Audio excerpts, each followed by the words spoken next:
le moment de joindre François Fournier, notre chroniqueur, animateur. Bonjour François. Allô, Karima?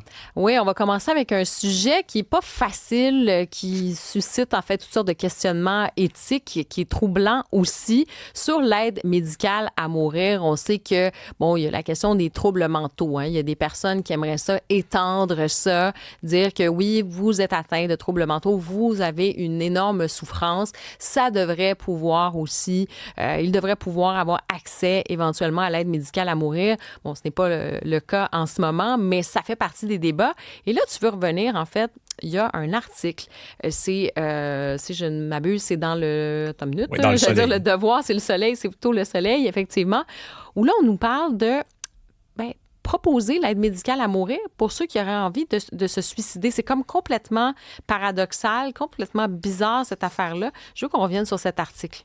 Ouais, c'est ça, parce qu'en ce moment, il ne semble pas avoir de consensus sur le Mhm. chemin à prendre. C'est-à-dire que la question a été étudiée à la Chambre des communes à Ottawa. Il y a un comité d'experts qui est venu dire au gouvernement, en gros, faudrait mettre ça sur pause, là, cette question-là, parce que là, on s'approche d'une dérive tranquillement, puis on sort de l'esprit originel qui était de permettre à des gens en fin de vie, je le rappelle, c'était ça l'idée de départ, c'est de permettre à des gens qui de toute façon sont condamnés, Mhm. de choisir le moment où ça se termine plutôt que de finir leur vie dans d'atroces souffrances. Puis là-dessus, il y avait quand même un consensus dans la population, sans dire que tout le monde est pour, là. Il y avait des malaises, évidemment, mais il y avait quand même, je pense, un consensus là-dessus que des gens qui ont des maladies dégénératives ou ça va amener à aller dans une fin de vie qui est extrêmement pénible puissent recevoir l'aide médicale à mourir pour terminer. Mais là, Mhm. on a proposé à un moment donné d'étendre ça à d'autres types de maladies qui peuvent être dégénératives, mais qui n'amènent pas nécessairement à des souffrances immédiates, comme par exemple l'Alzheimer ou ce genre de choses-là.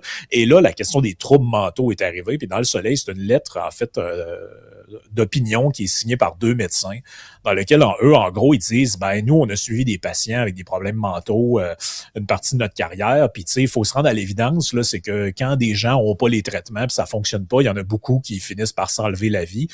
Donc, une manière de lutter, entre guillemets, contre le suicide, ce serait de le faire nous-mêmes. Donc, il y a comme quelque chose qui est de l'ordre. Je sais pas, j'ai eu un profond malaise en lisant cet article-là. Je trouvais ça. En même temps, je comprends un peu l'idée qui est derrière. En même temps, je trouve qu'il y a une forme d'absurdité là-dedans, au Mhm. sens où c'est comme si on institutionnalisait l'abandon, autrement Mhm. dit. C'est comme si on disait, ben écoutez, on a fait ce qu'on pouvait, on n'est pas capable de vous soigner, fait que diriez-vous d'en finir? Je trouve qu'il y a Mhm. quelque chose qui est.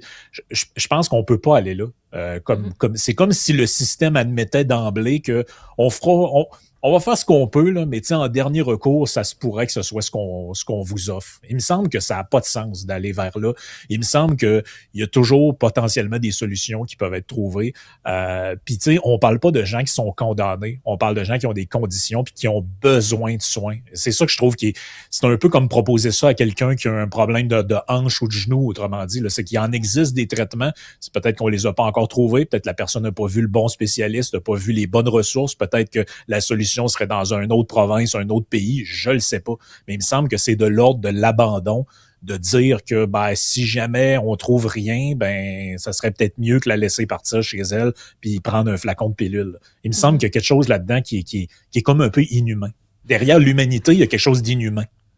Oui, oui, non, je suis d'accord avec toi. Ça suscite le malaise, puis ce n'est pas de ne pas entendre la souffrance. Au contraire, je pense qu'on Au peut, contraire. tu sais, je veux dire, on connaît tous quelqu'un quelque part. Des fois, c'est dans les amis, la famille. Tu sais, on est tous en contact avec, tu sais, des gens qui peuvent avoir des enjeux de santé mentale et de se dire que finalement, ben, la solution, effectivement, à la souffrance, ça va être de demander, parce que là, on parle de suicide assisté, tu sais, c'est pas Oui. de l'aide médicale à mourir. La personne est condamnée puis elle va mourir.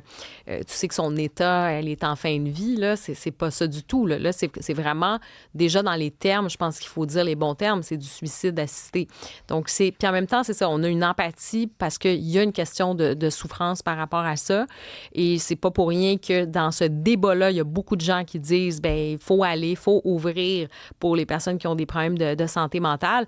Mais moi, je suis d'accord avec toi sur le point que Il y a comme cette idée, tu sais, je trouve les Québécois, c'est souvent la logique, c'est vivre et laisser vivre, mais là, est-ce qu'on embarque dans vivre et laisser mourir, tu sais? Puis ça, j'ai du mal avec ça. Puis c'est drôle parce que récemment, je ne sais pas si tu as vu, hein, en France, ils ont passé finalement la loi sur l'aide médicale à mourir. Ça a été très long. Il y a eu des débats. Écoute, ça a duré des années. Là. Tu sais, nous, ça fait quand même plusieurs années que ça existe parce qu'il y avait tous ces questionnements-là, la peur que ça s'étende. Puis tu parles de l'abandon. Moi, j'ai l'impression qu'il y a beaucoup de ça aussi aujourd'hui. Tu sais, on est les champions du monde au Québec pour l'aide médicale à mourir. Puis comme je te dis, je comprends les gens qui sont dans des situations et tu te dis, je vais choisir ça. Mais tu sais, si tu n'as pas de soins palliatifs, par exemple, ou si tu es trop dans la souffrance puis que tu n'as pas d'aide psychologique, tu peux pas voir de psychiatre, tu peux pas voir de psychologue, tu peux pas avoir de travailleur d'assistance sociale, ça se peut que ta détresse se multiplie aussi. Puis à ce moment-là, je te rejoins, c'est la question de l'abandon, tu sais, puis de l'argent que ça coûte pour aider les gens. Oui, puis je trouve que ça ouvre une porte aussi parce que c'est les gens aux prises avec des problèmes de santé mentale, ce n'est pas les seuls qui ont l'impression parfois d'être abandonnés par le système. Là. Donc moi, je trouve que ça, après la prochaine étape, après, est-ce que ça va être d'élargir ça aux maladies chroniques, par exemple? C'est quelqu'un qui souffre de fibromyalgie ou ce genre de problème-là qu'on ne sait pas exactement comment traiter ça, mais les gens ont des douleurs, on ne sait pas exactement quelle est l'origine de ça. Est-ce qu'on va ouvrir la porte à ça? Parce que eux aussi ont l'impression des fois de ne pas avoir de solution au bout du tunnel. Eux aussi ont l'impression de se dire, ben je sais pas quelle qualité de vie que j'ai. Il me semble que ça commence à faire... Il me semble qu'on commence à dériver beaucoup de l'objectif initial qui était de dire on ne fait que devancer quelque chose qui est inévitable de par la maladie. Mais tu sais, en réalité, quelqu'un qui a la sclérose en plaques, je peux comprendre, c'est extrêmement pénible là, à vivre dans le quotidien, mais en même temps, c'est pas quelque chose duquel on va mourir dans les prochaines semaines. Parce que c'était ça au départ. Là. Tu sais, c'est quelqu'un, par exemple, qui reste quelques semaines, quelques mois tout au plus. On dit, ben, pour éviter d'atroces souffrances, on termine ça au moment où la personne le désire parce qu'elle va avoir encore toute sa tête, parce que ça va être une fin qui va être plus digne avec la famille et tout ça. Là, je trouve qu'on est comme ailleurs. On s'en va vers des gens qui sont peut-être seuls, qui n'ont pas d'espoir, puis ben en gros, ça va être comme choisir ça plutôt que de continuer à vivre. Il me semble que là, on est ailleurs. Là. Oui, non, complètement. Puis après ça, tu te dis, bien, la prochaine étape, c'est tout simplement le libre arbitre. C'est peut-être qu'on va arriver à un point où ça va être comme, bien, je peux-tu juste décider de ma mort et l'État, ben oui, devrait financer ça. Puis si je veux l'aide médicale parce que je trouve que ma vie n'a pas de sens, c'est parce qu'à cette logique-là, on peut effectivement élargir. Je veux qu'on aille sur un sujet un petit peu plus léger, non moins intéressant. Une étude assez fascinante, François, qui démontre que depuis les années 60, mais encore plus, nous dit-on, depuis le début des années 2000. Attends, là, les universités gonfleraient les notes. Ça dit quoi de notre société des étudiants d'aujourd'hui? Oui, ben c'est quand même assez fascinant. C'est une chercheuse en politique publique de l'université du Manhattan Institute, qui s'appelle Neetu Arnold, qui signe ce papier-là. Et c'est fascinant parce qu'elle nous explique un peu l'origine de cette pratique-là fait tout son sens. Donc, c'est-à-dire que dans les années 60, vous étiez appelé à faire éventuellement un service militaire, notamment lorsqu'il y avait une guerre, et pour empêcher que des étudiants qui seraient déclassés soient enrôlés pour être envoyés au Vietnam, il y a des universités qui prenaient certaines latitudes par rapport aux notes, on va dire, en disant, ben là, c'est parce que si, mettons, je fais pas passer l'étudiant, ça se peut qu'il se retrouve à la guerre, là. Donc, il y avait cette pratique-là qui a commencé à être instaurée ou qui se faisait. Et depuis, en gros, ce qu'elle explique dans le papier, c'est que, les professeurs maintenant sont notés sur des plateformes. Les étudiants peuvent aller noter leurs professeurs, le Rate Your Teacher, puis ce genre de plateforme-là. Et donc, plus vous êtes sévère, plus vous avez des mauvaises notes. Donc, il y a beaucoup de professeurs qui sont tentés par donner des meilleures notes, même si les étudiants ne le méritent pas vraiment. Et il y a toutes sortes de graphiques dans l'étude assez intéressants où on montre que depuis les années 60, ben, les notes moyennes des élèves, donc c'est-à-dire la moyenne mettons, dans un groupe, elle ne fait qu'augmenter avec le temps. Mais ça paraît peu probable que les gens d'aujourd'hui sont systématiquement plus brillants qu'ils l'étaient en 1960. Ça paraît quand même une hypothèse assez risquée d'un point de vue statistique. Donc, ce qu'elle explique, c'est que, mettons, avant, quand tu avais un A à l'université, c'était une note exceptionnelle. Donc, tu faisais partie de l'élite. Et maintenant, il y a plusieurs universités où il y a des cours où carrément la moyenne du groupe, c'est A. Et donc, ce qu'elle dit, c'est que c'est une manière en même temps pour les universités de se financer parce que plus ils donnent des notes facilement, plus les gens veulent aller dans ces universités-là. Et donc, parce qu'ils ont l'assurance d'avoir des bonnes notes et ça va leur donner un bon papier à mettre dans leur CV. Puis, je regardais ça puis je me disais, je me demande en fait où on s'en va avec ça parce que la crédibilité de ces institutions-là peut vraiment être minée là, par ce genre d'études-là qui sort parce que finalement, on se dit, c'est quoi la valeur d'un diplôme universitaire?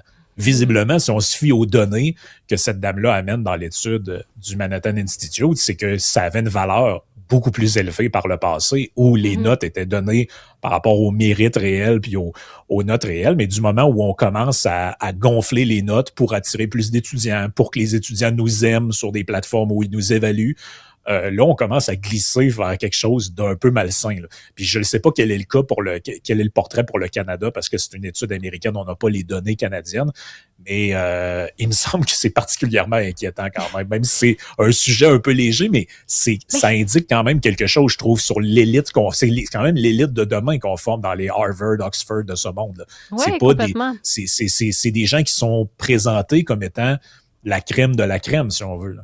Non, complètement. Puis, mais en fait, on dit léger, mais c'est aussi, je trouve que ça témoigne de notre rapport aujourd'hui, ne serait-ce qu'à l'autorité, à la verticalité. Tu sais, il y a ça aussi, c'est que peut-être que tu as peur un peu que tes étudiants se plaignent, hein, qu'il y ait des plaintes aussi à la direction, parce qu'il y a ça aussi aujourd'hui. Tu sais, tu vas parler avec des professeurs qui vont dire c'est dur d'enseigner maintenant, parce que ce rapport-là, il y a un rapport de client, clientéliste. Tu vas à l'université, c'est pas genre le lieu du savoir où on va, tu sais, le grand... Non, c'est comme je donne mon cours, je paye pour ça. Ce rapport-là a changé aussi. Donc, quelque part, peut-être qu'il y a des profs qui disent, regarde, moi, j'achète la paix aussi.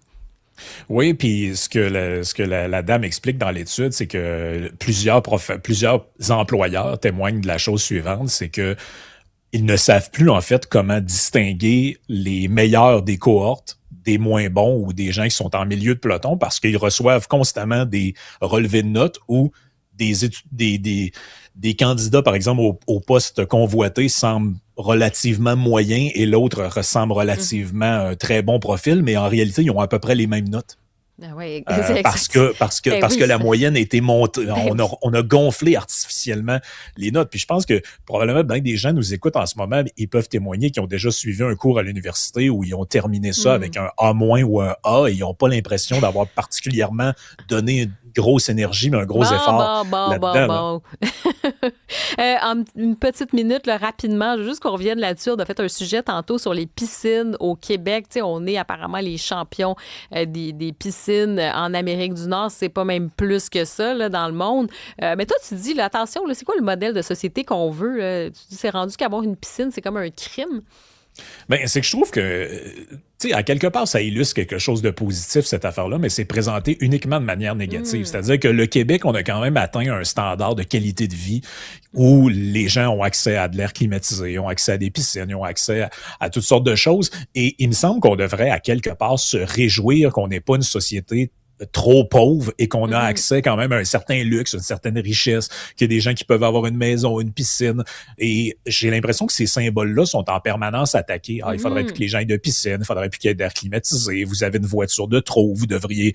Et toujours avec l'aspect de ramener tout le temps l'idée de, au lieu de prendre votre voiture, vous devriez prendre le transport en commun. Et dans l'article du Devoir, c'est au lieu d'avoir votre piscine, vous devriez aller dans des bains publics ou des piscines municipales. Puis là, on dit, ça fait quand même partie de la qualité de vie d'une nation prospère aussi, d'avoir des choses à soi, d'être propriétaire de quelque chose, que c'est pas juste les biens publics qui sont utilisés, mais qu'on peut soi-même avoir une certaine qualité de vie, un certain développement. Puis tu sais, je veux bien qu'on ait en tête des préoccupations, là, comme l'eau disponible, ce genre de choses-là, mais je trouve que c'est toujours présenté ces gages de richesse-là comme négatif. À aucun moment dans l'article du Devoir, c'est présent.